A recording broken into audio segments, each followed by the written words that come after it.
Bom dia, pessoal, tudo bem? Então, a Silvia me pediu para eu contribuir com algumas lições aprendidas que a gente observou no processo de descrição de cargo com o nosso cliente, que o caso aqui foi com a Ecomine, né? Então, participou do processo eu e uma consultora dedicada com parceria. O início do projeto foi para a gente fazer 30 descrições de cargos. Então, é uma empresa que tem 40 empregados, então de baixa complexidade, pequeno porte. E aí foi mapeado, né, no início do projeto 30 descrições de cargo. Então, eu dividi a nossa percepção, eu até conversei um pouquinho com a consultora, eu dividi a nossa percepção em 3 categorias. A primeira categoria foi sobre o formulário, a segunda sobre o relatório e o terceiro o processo em si, né? Então, assim, falando sobre o formulário, né, que é basicamente quando a gente acessa e começa a preencher a descrição do cargo.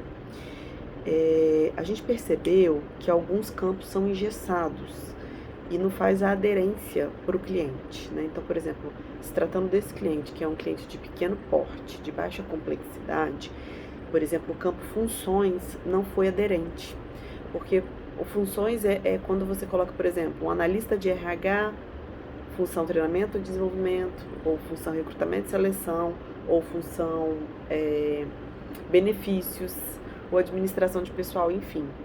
Então, nesse caso, o cliente não tinha esse tipo de necessidade e a gente não precisava preencher.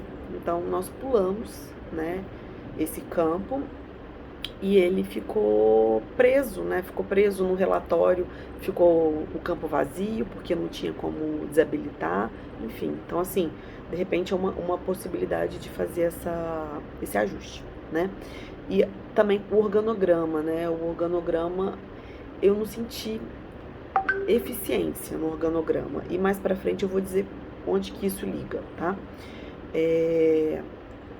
Segundo ponto do formulário, a metodologia na descrição das atividades, que é o que, como e porquê. Então, a gente entendeu que isso engessa um pouco o processo de redação, porque nem todos os participantes da redação são estão no mesmo nível de maturidade para o preenchimento. Então, às vezes, eles não sabem o que dizer, como dizer e como eles fazem o preenchimento individualmente, a gente percebeu que isso engessou um pouco, né, o conteúdo. Então, isso. E durante o preenchimento das atividades, além dessa metodologia, existe uma visão restrita. Depois que você vai preenchendo as atividades, a visualização não é amigável, porque você só consegue visualizar o texto todo que você preencheu se você imprimir em PDF. Então, se imagina se a pessoa que está preenchendo, ele não conseguir fazer a impressão de PDF, ele tem uma visão restrita, porque aparece só as primeiras palavras. Não fica amigável essa parte, sabe? E aí o terceiro ponto, ainda dentro do formulário, é que, de novo, né, falando desse cliente de baixa complexidade, de pequeno porte, eu, às vezes, tenho um cargo que está presente em algumas em algumas gerências e algumas áreas. Por exemplo, auxiliar de produção, ele está presente em 4 gestores. E quando eu preencho uma descrição de cargo, porque a ideia é essa, preencher um cargo, né, fazer uma descrição de um cargo da empresa, eu preciso ligar ele a uma hierarquia no sistema. E para mim não faz sentido, né, eu ligar ele só embaixo da supervisora X, porque ele também está presente no supervisor Y, Z. E a encomenda é fazer uma descrição de cargo de auxiliar de produção, sabe? Então, assim, como que eu vou ligar esse auxiliar de produção embaixo de uma hierarquia, sendo que ele está presente em 4 hierarquias? E a minha entrega vai ser só de uma, sabe? Então, a gente sentiu que isso dificultou aí a entrega final, porque eu não estou dizendo que o auxiliar de produção é só debaixo da Naitê. Ele é debaixo da Naitê, da Silvia e da Raquel, entendeu? Então, essa é a nossa contribuição para esse primeiro ponto, que é o formulário. O segundo ponto, que é dos relatórios, é a impressão do PDF. Então, na hora de fazer a impressão do PDF, ele fica com um layout desregulado, sabe? A formatação, a gente fala de formatação mesmo. Então, ele não tem uma formatação muito... Eu acho que ele está passando por uma transição, né? De novo, sobre o exemplo das atividades, fica tipo assim, o que, como e porquê em 3 linhas. Ele não fica um texto fluido, amigável para fazer a leitura, sabe?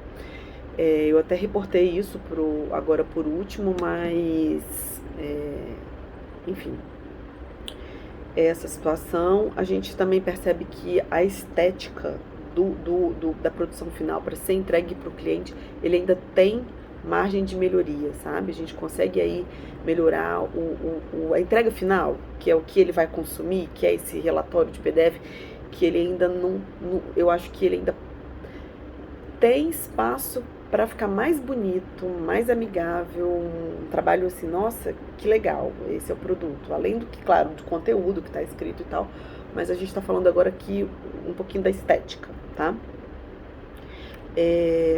A gente, no caso desse cliente, a gente não entregou, a gente não vendeu o acesso contínuo, né, do sistema do Advice. Então, inevitavelmente, o cliente pede uma versão editável, sabe? E a gente não tem isso como uma entrega, uma versão editável. Então, isso acarretou aí num plano B, que a gente transportou o PDF em Word. Ao fazer isso, né, a formatação toda, foi um trabalho muito, muito forte de formatação, de layout, para tornar realmente o produto final mais bonito, mais amigável, mais fluido, né, e coerente. Por exemplo, na formatação editável, eu tirei o campo funções, que a gente não usou, né, e sai no relatório. Então, não fez sentido eu entregar aquele campo vazio para o cliente, né. E por último, não, penúltimo, a visão do Excel, né? Tem uma opção de você fazer uma exportação em Excel, só que ela para em determinada pergunta, por algum motivo aí, que já foi, a Lud até já reportou esse motivo, mas assim, ele atenderia, essa visão do Excel atenderia muito para a gente que operacionalizou uma visualização geral. Por exemplo, eu quero selecionar os analistas e os assistentes da área financeira, e eu baixaria só esses cargos para eu fazer, como se fosse uma regulação entre a mesma gerência ou área. Enfim, seria muito legal se ele realmente funcionasse na íntegra, porque o Excel consegue dar uma condição da gente de visualização integrada de cargos sob áreas, que facilitaria muito esse refino final, sabe? E aí seria o melhor dos mundos se após esse refino final eu pudesse fazer o upload, né? Eu não precisasse entrar no sistema para fazer a redação, revisitar a redação, né? Mas enfim, eu acho que é uma melhoria, né? Fazer esse Excel funcionar, né? E o melhor dos mundos, ele pudesse contribuir depois com o upload. E por último, que aí foi, na verdade, uma contribuição da consultora. Eu ainda, na prática, eu não vivenciei isso, né? Aí eu tenho que ver se faz sentido essa melhoria. O registro sobrepostos. Então, por exemplo, quando a pessoa que foi convidada para fazer o registro, ela faz um registro do que ela compreende como descrição de cargo. Aí chega nós, a CELP, que estamos fazendo o trabalho de revisão da descrição, a gente exerce uma interferência naquela descrição. Então, existe uma versão 2. Então, a consultora sugeriu que tivesse 2 versões, né? A versão que veio e a versão que a gente está trabalhando. Porque ela percebe que, às vezes, ela está trabalhando, precisa consultar uma coisa em um, consultar em outro, e aí tem medo de perder informação, também que o Excel ajudaria nisso. E que seria muito bom se a gente mantivesse uma versão do entrevistado e uma versão de que está sendo movimentada, né, vamos dizer assim. E por último, que é o processo, né? Então, assim, o nosso processo inicial, eu acho que ele não se apropriou, né, da vantagem que é ter um sistema, porque foi definido que a gente não daria um login para cada entrevistado, para as 30 pessoas. Então gerou a gente fazer um Forms. Então eu fiz um Google Forms, e aí a gente já teve uma perda, porque as capacidades que o Advias tem, o Forms não atende, eu não consegui ilustrar tudo, então foi um retrabalho muito grande, porque eu precisei fazer um vídeo tutorial para dizer o que a gente espera naquela escrita, eu precisei trabalhar ao máximo que o Forms conseguisse nos atender, para depois a gente fazer uma migração para dentro do Advias. Então assim, foi um retrabalho, eu peguei o Advias, transformei em Forms. Depois que veio as informações pelo Forms, a gente imputou de novo no Advias, e isso gerou um trabalho, principalmente na metodologia do que, como e porquê, porque precisou fazer recortes nas falas para colocar dentro do Advias, né? Então isso gerou aí um retrabalho, um aumento de tempo, né? E um menor aproveitamento da tecnologia, né? O segundo ponto do processo, a gente começou esse processo com a hierarquia muito imatura do cliente. Então isso atrapalhou diversas vezes aquele campo inicial de reportes, de diretorias e tal. Então assim, compartilhar mesmo, né, que o cliente estava imaturo dentro da hierarquia, dentro da estruturação do organograma, e o processo de descrição de cargo correndo. Tanto que isso gerou mudanças de nomenclatura de cargos dentro no meio do percurso, mudanças de reportes. E eu sei que isso é possível acontecer, mas a gente percebeu que isso aconteceu muito também em virtude dessa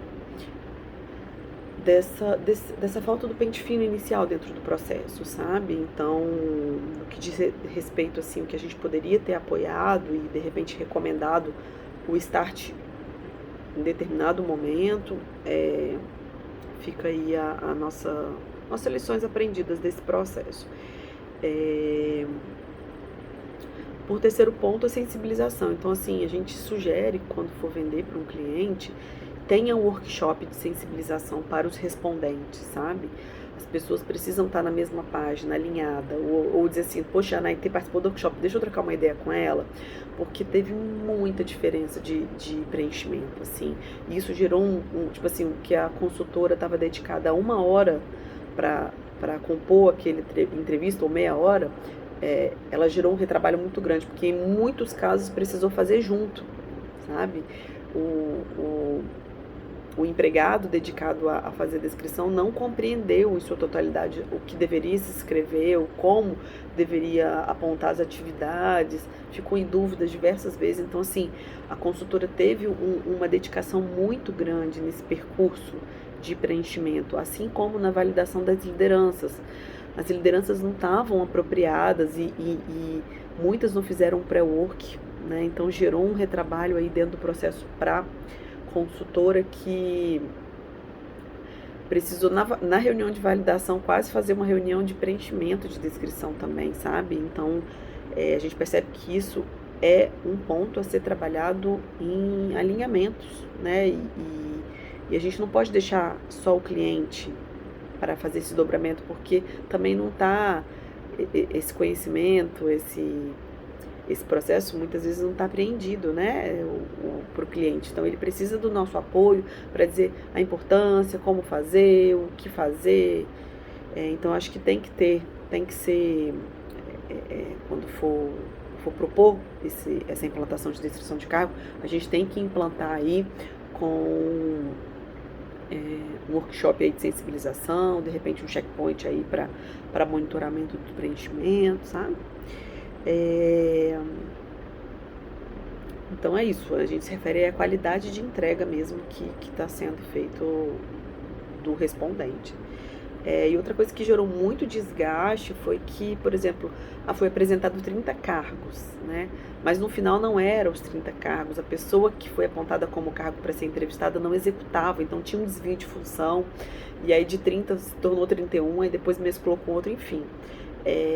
Então existe isso, né? A pessoa foi apontada como cargo, mas ela não exerce aquele cargo, Isso gerou um desgaste muito grande na gente, mas a gente conseguiu entregar para o cliente, né, as descrições, mas por fim entregamos uma descrição que foi totalmente redigida pelo gestor, não teve um entrevistado, né, porque a pessoa que foi apresentada não exercia aquela função, né. Então é isso, né? Eu espero ter contribuído, né, nessa visão, né? Falei um pouco sobre o formulário e o relatório que compreende o Advice, né?